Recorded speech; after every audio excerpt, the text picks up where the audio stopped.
My name is Antwan Toomer. I'm the wide receivers coach here at Charleston Southern University. I have a wife and I have two sons. I have a 9-year-old. He's about to be 9, and I have another son. He's about to be 1 in December. I've been with my wife. I always forget this. We've been 10 years. We'll be 10 years married this year to be 14 years together. But I'm originally from Macon, Georgia. I've always been a high school teacher and a high school coach, and I've been blessed to be around some top-tier talent across the country. Trevor Lawrence, Trey Sermon, Rodrigo Blankenship, Jabari Zuniga, Jared Davis. So just been blessed to be around some really, really great high schools and win the state championship and get the opportunity to come here. Actually, it was Coach Denson and a former employee of here at Charleston Southern. I've known him for a while. I met Coach Denson maybe about 7 years ago when Trey Sermon was a sophomore I had, and he offered Trey Sermon, and we kind of just stayed in contact throughout the years. And I got a phone call from him and another colleague and asked me would I like to be a part of this ministry, and I just felt like I couldn't say no.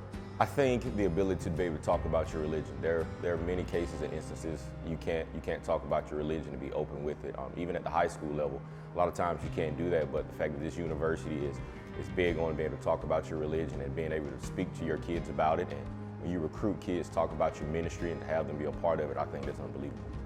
Me personally, it goes back to what's going on now with the social injustice. A lot of people don't talk about the social injustice, but I think in the locker room, I think that social injustice goes out the window because you got young men from all different types of backgrounds, and when those guys come together in that locker room and on that field, I don't think they see each other for the color of where they're from. They look at each other as brothers. So I feel like football is just the ultimate outlet for a bunch of guys who need it.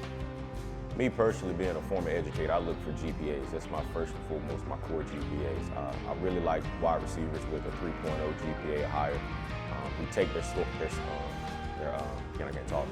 their grades serious, and I love that. That means if you can handle your business in the classroom, I mean, I could definitely count on you on the field. So I like to speak with teachers, I like to speak with parents, and I really want to get that kid's background. So I just kind of see what they like to do, in their pastime. I always ask kids, like, what are your hobbies? What do you like to do? Because I feel like if you can get in with the kid to find out what they really like to do instead of just asking the generic questions, I feel like you can really get to know a kid. My expectation, the biggest thing I preach to them, I have this little saying, it's from an old movie, it's MBK, My Brother's Keeper. My biggest thing is I say, you take care of your guy next to you, and they take care of you, and everything else will take care of itself. I tell them to be respectful, tell them to be on time, tell them to be early, instead of being on time, because if you're on time, you're late. I tell them to be early.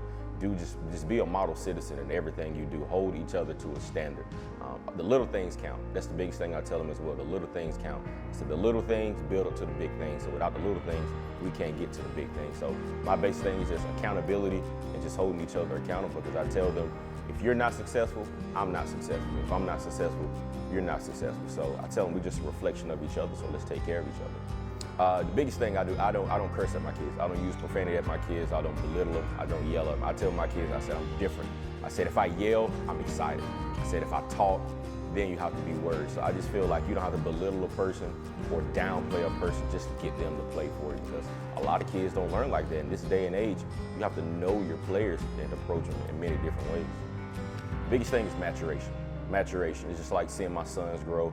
I consider the wide receivers my sons. I tell them, I'm going to treat you just like I treat Christian and Kaden. I said, I want my sons to be able to come on campus like, well, dang, my daddy treats them just like he treats us. So my biggest thing is maturation. I just want to see them grow. It's a process. Everything we do is a process. So that's why that's why a lot of people play checkers, but not a lot of people play chess, because it's a mind thing. So you just want to see the maturation and just see people grow slowly but surely.